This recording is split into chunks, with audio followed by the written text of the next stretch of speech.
All right, let's talk about it. That monster of an exam, the 3-hour paper. It feels like this impossible race against the clock, right? But here's the thing. What if I told you the secret isn't about writing faster? It's all about strategy.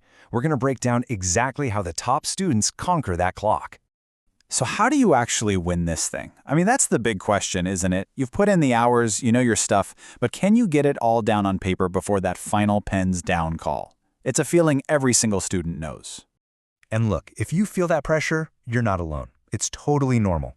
But here's the secret sauce. Top students don't just walk in and hope for the best. No way. They have a plan, a precise minute-by-minute strategy to squeeze every last drop of value out of every second.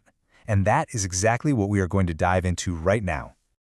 Okay, so here's our game plan. We'll start with the challenge itself, then look at a topper's strategy. We'll break it down hour by hour. The first for reading, the middle for writing, the final for grammar and the essay, and then we'll finish with that all-important final check. So, let's get into it. The 3-hour exam challenge. Why does time just seem to disappear in these exams? Well, I'm here to tell you it is not your imagination. A language paper is basically a mental marathon crammed into the time of a sprint. I mean, just think about the mental acrobatics you have to pull off.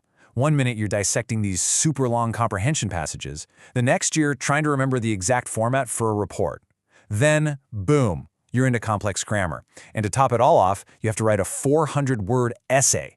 It's this nonstop barrage of tasks, and without a plan, yeah, it feels like it's designed to trip you up. Okay, but here's the good news. That's where a killer strategy comes into play. This isn't about scrambling to write faster, it is all about working smarter. So let's look at the battle plan that turns all that chaos into a calm, controlled, point-scoring machine.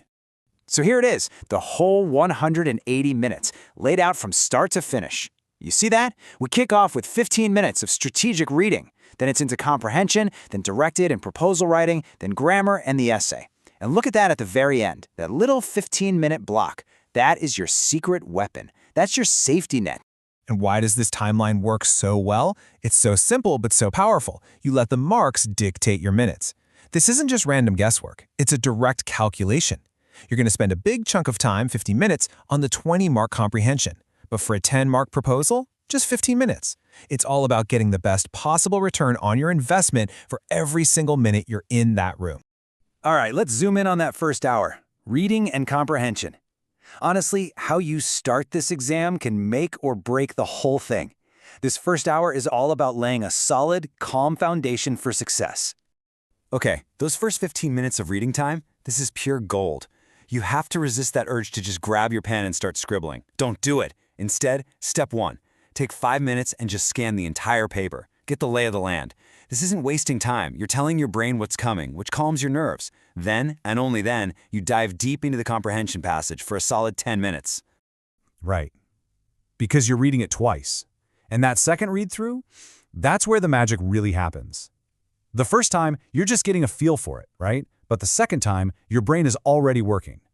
You start seeing the connections, you spot the key details, and you link them to the questions you just glanced at. This one little trick is an absolute game changer for saving time later. Okay, once you've done your 2 reads, the passage is fresh in your head. Now you go. You dedicate a focused 40 minutes to knocking out those comprehension answers. And the key word here is precision, especially for that summary question. You have to be ruthless. Get your point across in under 100 words. They will actually take marks off for going over, so don't give them a reason to. All right, hour 1 is done. We're moving into the middle hour, the major writing tasks. You've got those comprehension marks in the bag, and now it's time to build on that momentum. This is where you score big points by showing you know your stuff. So we're basically splitting this hour into 2 sprints. First up, you've got 30 minutes for directed writing. This is all about knowing the format. Doesn't matter if it's a report, a speech, or whatever, the structure is everything. After that, it's a quick 15-minute dash for the proposal writing.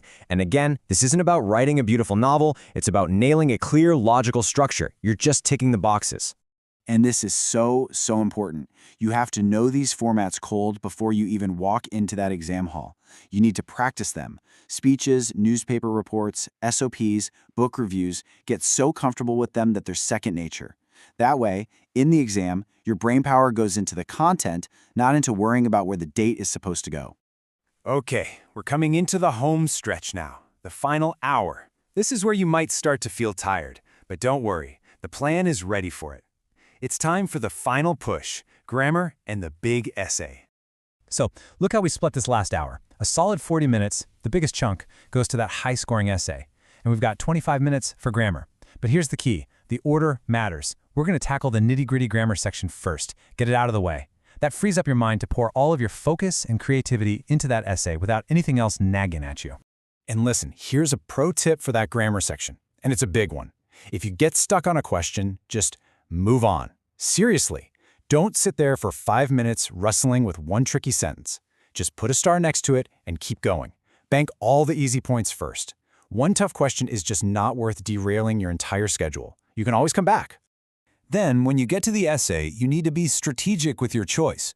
You know, those argumentative essays can be amazing, but they're also really hard to structure under pressure. If you're feeling that clock tick down, a narrative or descriptive essay is often a much safer bet. They're usually more straightforward and, honestly, easier to plan out and write well when you're in a hurry. Okay, we've made it. And now we've reached what is maybe the most important and definitely the most overlooked part of this whole strategy, the crucial final check. You see, most people are scribbling away like crazy until the very last second. But a smart student, they stop, they put the pen down and switch gears to one last vital job. That's right, a full 15 minutes. I don't know what you're thinking, I could be writing, but this is not wasted time. This is an investment. This is where you find those dumb little mistakes, a typo, a wrong word, that can literally cost you an entire grade. This 15-minute block is what separates a good paper from a truly excellent one. So, what do you do in these 15 minutes? It's your final checklist. You're scanning for spelling mistakes. You're double-checking your punctuation. You're making absolutely sure you answered every single question and that the numbering is right. And remember that grammar question you skipped? Now's the time to go back to it. With all the big stuff done, you'd be amazed how the answer just pops into your head. And there it is, a clear, proven, step-by-step plan to walk into a 3-hour exam and own it. You now have the strategy that turns that frantic panic into calm, collected points. So the only real question left is, when you're in that room and the pressure is on, do you have the discipline to actually stick to the plan? The strategy's all yours. Now go make it work.